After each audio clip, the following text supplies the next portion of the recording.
Hi, good morning, guys. So I'm going to spend next couple of days to read this NEPQ Black Book of questions, and then in attempt to put in all those questions together, so it's going to help us in the future for the sales. Um, so this NEPQ Black Book is really from um, Jeremy Miner. He has this different type of a course saying that seventh level or seven figure sales personnel, whatever. But so the primary primacy of those books and these questions is really stem from this book, the Spain selling book that I have read in the past. Um, Hopefully, it's going to help us in the future for the sales because I'm taking on this sales role in the future as well. I wanted to be able to bring some business into the business. Hopefully, this will help me to identify further along my conversation with potential prospects, right? And so there are so many, there are about like only like 50 some pages, but there are so many questions in here. One of the things that Jeremy Miner taught in his classes is really um, it's really the how to say the tonality is very different. If you look at here, this is ABQ Black Book of Questions. The way he says it is very different in terms of tonalities. So when we practice those questions, we want to put that into consideration as well. All right, here we go. So let's go to the dialogue framework. Okay, what NEBQ questions do for you?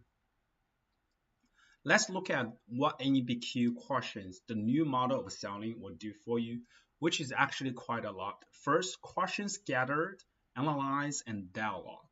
They help uncover, and this is so BS. Let's just skip it to the meat. All right. So okay, dialogue framework questions. So okay. Now I'm going to give you the dialogue framework questions you can use from A to Z. Connecting questions. Those questions put the focus on them, their word. Them means the prospects. Have you found what you're wanting, or are you still looking for? I was just curious, what was it about that attract your attention? Anything else that attract your attention? Connecting questions. The way he's saying the connecting questions is like a beginning before you start to present your solutions or things like that. So you want to find out what's the reason why they maybe click your ad or trying to get get your attention really why they're making a call, why they need to do the things right now. So and then we get a situation questions. What is their present situation? Note, you will only use 3 to 4 situation questions at the most. So what are those? What are you doing now? What are you using now? Who do you use it for? What type of something are you?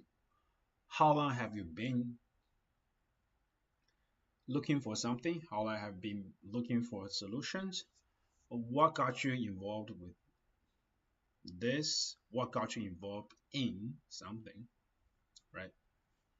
Pretty standard, right? Those are those questions, and then we have problem awareness questions. Those questions help answer. Do you, do you like those? Do you like their present situation? And what is their past history? You will ask as many of those questions as needed. Only only on average, usually 3 to 4 questions, um, but sometimes a few more, depending on the questions you have received.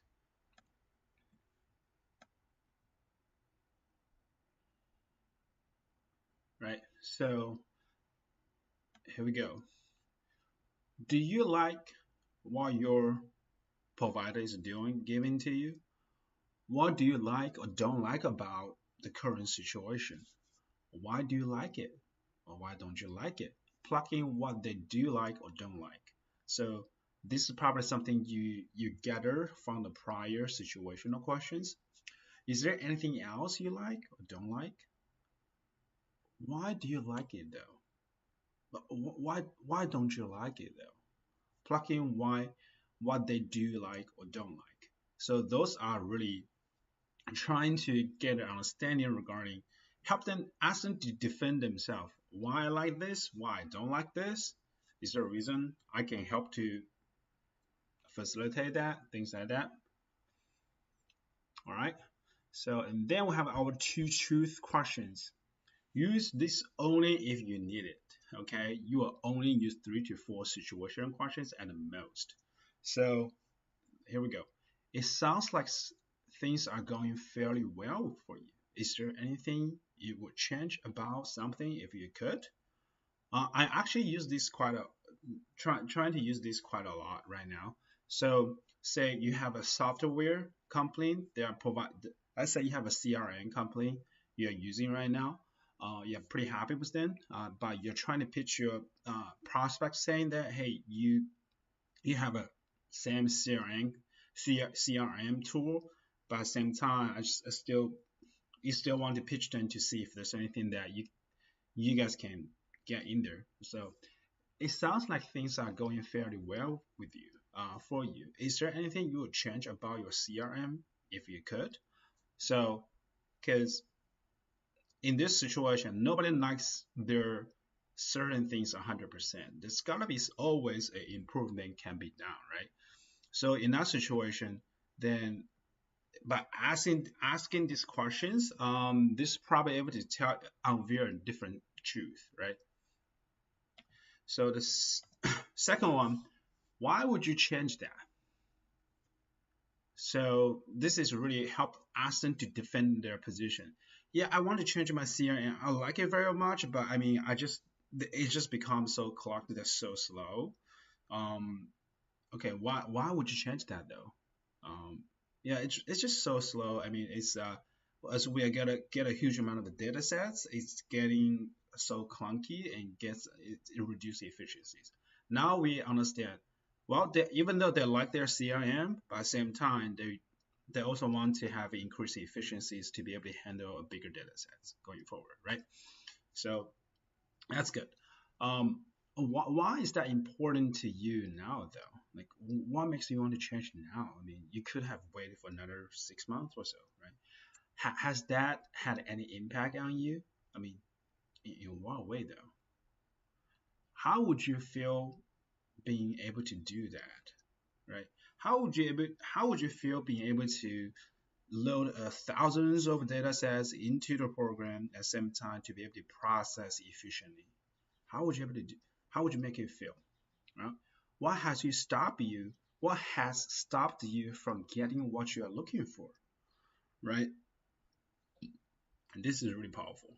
Why? What has stopped you from getting what you're looking for? It's really it's either time, money, or hassle, right? So that's good. The two choose question. So this is more like we can use a couple of those. I say it sounds at the beginning. It sounds like things are going very well for you. Is there anything you would change about something if you could? Okay. I mean, why is that so important to you though? Now though, how would you has there any had impact with you for anyway for the past 6 months or so? Got it. How would you feel being able to do that? At the same, I mean, what has to stop you from getting what you're looking for? Okay, so this is a pretty sequenced. I like that. All right, what's going? Okay, now we have our solution awareness questions. What would they do to change if they could?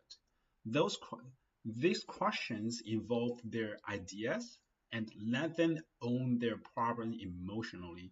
On average, you would probably ask 2 to 3 solution questions in the conversation, sometimes more or less, but depending on the answers you are getting back from your prospects.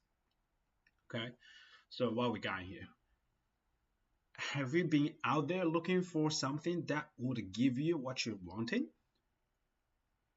Yeah, maybe, right?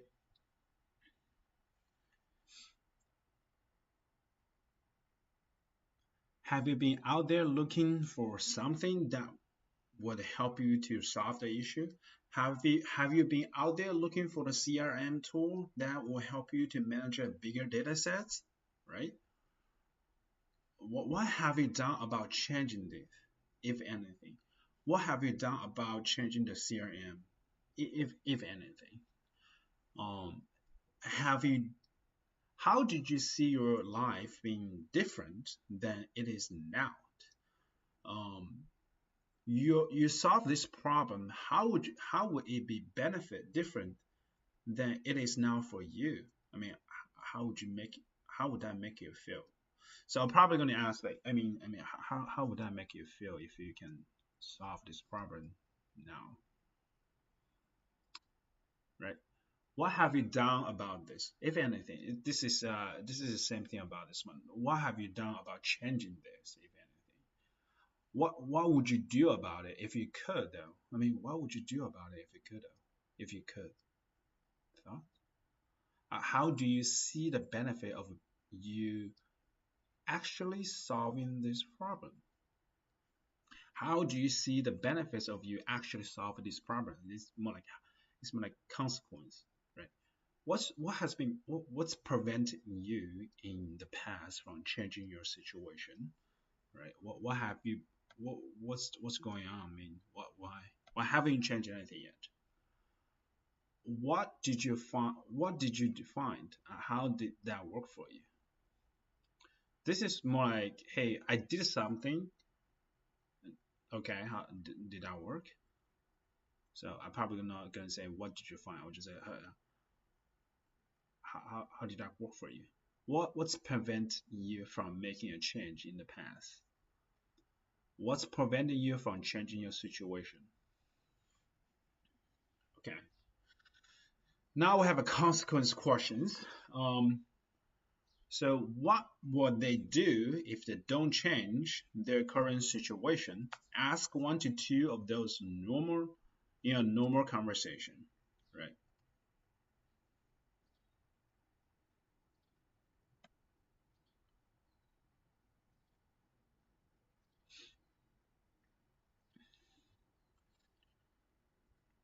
Right. Let's see. What if you don't do anything about the problem and your situation gets even worse? So what if you don't change the CRM and now you get more and more data sets? The situation is not really changing, it's getting worse, right? What if this product or service that you're thinking of didn't get you the result you thought it would? So if it were doing in the real estate, somebody is in foreclosure.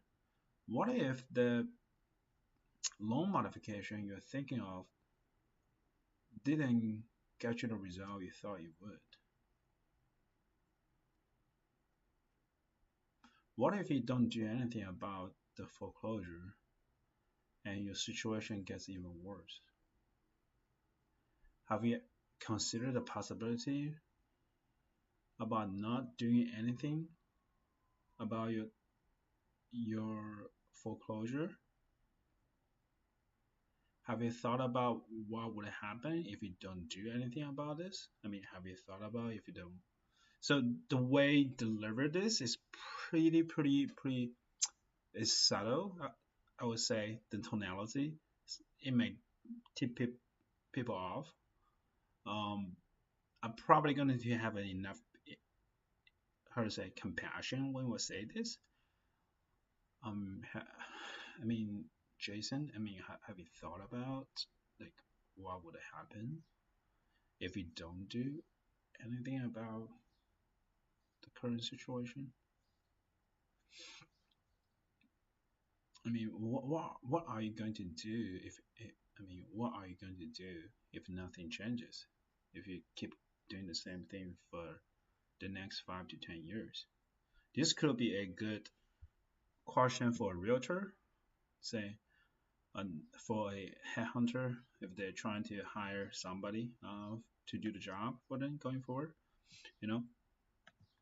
So they can say, um, what are you going to do if you're stuck in these positions, if keeping doing the same thing for the next 5 to 10 years? What would change? What if you don't do anything about this and you kept doing the same thing? Plucking what they said they don't want to keep to happening. That's right, right. It's more like a formula. What are you going to do if nothing changes? And if you keep using the same product or services you're using now, the next 5 to 10 years.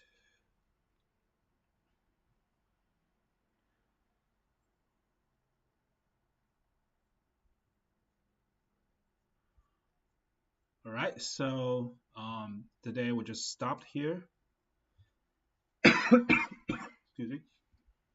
So we stop at consequence question. I mean, page 14.